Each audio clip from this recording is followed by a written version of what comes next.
मध्य प्रदेश में लंबे वक्त से ओबीसी को 27% आरक्षण मिलना चाहिए या नहीं मिलना चाहिए, ये जो मामला है ये कोर्ट में है। पहले हाई कोर्ट में था और अब सुप्रीम कोर्ट में है। और लंबे वक्त बाद 18 फरवरी यानी बुधवार को सुप्रीम कोर्ट में इस मामले की सुनवाई हुई और इस सुनवाई में सुप्रीम कोर्ट ने एक अहम बात कही। दरअसल जब सुनवाई शुरू हुई तब ओबीसी वेलफेयर कमेटी और मध्य प्रदेश सरकार की तरफ से अंतरिम राहत मांगी गई, यानी कि प्रदेश में ओबीसी आरक्षण 27% मानते हुए ये मांग की गई कि जब तक सुप्रीम कोर्ट इस मामले में फैसला नहीं दे देता तब तक 13% होल्ड रिजल्ट को अनहोल्ड किया जाए।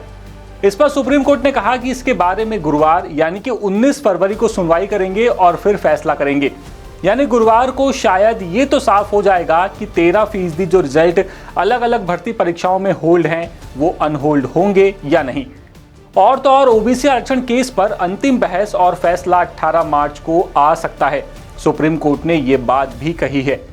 पहले आपको बताते हैं कि सुनवाई के दौरान क्या क्या हुआ। सुप्रीम कोर्ट में जस्टिस पी नरसिम्हा और जस्टिस आराधी की बेंच में सुनवाई हुई। सुनवाई के दौरान ये बात हुई कि इसे टॉप ऑफ लिस्ट पर 18 मार्च को सुना जाएगा और इसमें छत्तीसगढ़ वाला जो मामला है, वहां पर जो आरक्षण का मामला है उसे सुप्रीम कोर्ट पहले सुनेगा। अगर उसमें कुछ हो गया तो मध्य प्रदेश वाले मामले में भी कुछ ना कुछ तो तय हो ही जाएगा, ऐसी उम्मीद की गई। लेकिन इस पर ओबीसी वेलफेयर कमेटी के जो अधिवक्ता थे उन्होंने पुरानी बात दोहराई और कहा कि 6 साल से मामला अटका हुआ है और जो अभ्यर्थी हैं वो नियुक्ति पाने के लिए इंतजार कर रहे हैं। कम से कम तब तक अंतरिम राहत दी जाए जैसा कि छत्तीसगढ़ वाले मामले पर दी गई थी।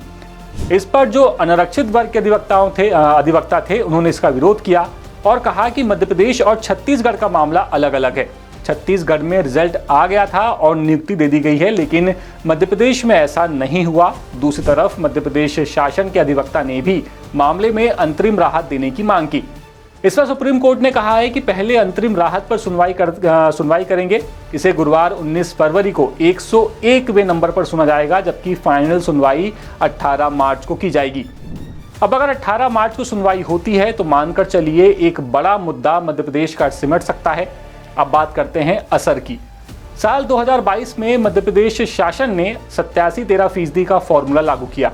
इसके बाद से ही मध्य प्रदेश में पीएससी और ईएसबी दोनों की हर भर्ती में 13% पदों का जो रिजल्ट है वो होल्ड है। पीएससी में राज्य सेवा परीक्षा 2019 से ही ये पद होल्ड कर दिए गए, वहीं ईएसबी ने जनवरी 2023 से इस फॉर्मूले को लागू किया।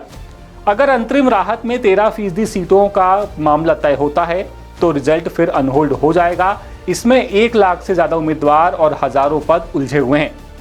मध्य प्रदेश में 27% आरक्षण कमलनाथ सरकार के वक्त लागू हुआ था, लेकिन इसके बाद से ही केस चल रहा है। हाई कोर्ट ने अंतरिम रोक लगा दी, जिसमें 14% से ज्यादा ओबीसी आरक्षण पर रोक है। हालांकि इस भर्ती में मध्य प्रदेश आरक्षण एक्ट को लागू किया जाता है। जो हर भर्ती आती है मध्य प्रदेश में उसमें ऐसा ही होता है और इसके तहत 27% ओबीसी आरक्षण दिया जाता है।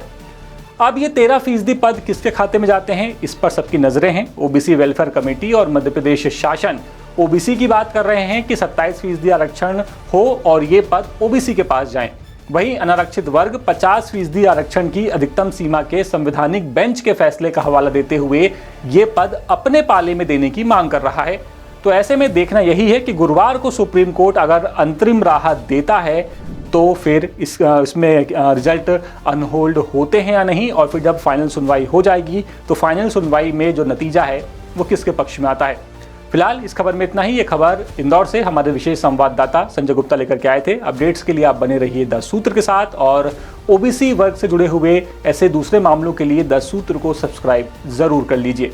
नमस्कार। लेटेस्ट, इन्वेस्टिगेटिव और इन डेप्थ खबरें देखने के लिए ज्वाइन कीजिए द सूत्र का व्हाट्सएप चैनल, सब्सक्राइब कीजिए यूट्यूब चैनल, लाइक कीजिए फेसबुक पेज और पढ़ते रहिए www.daसूत्र.com।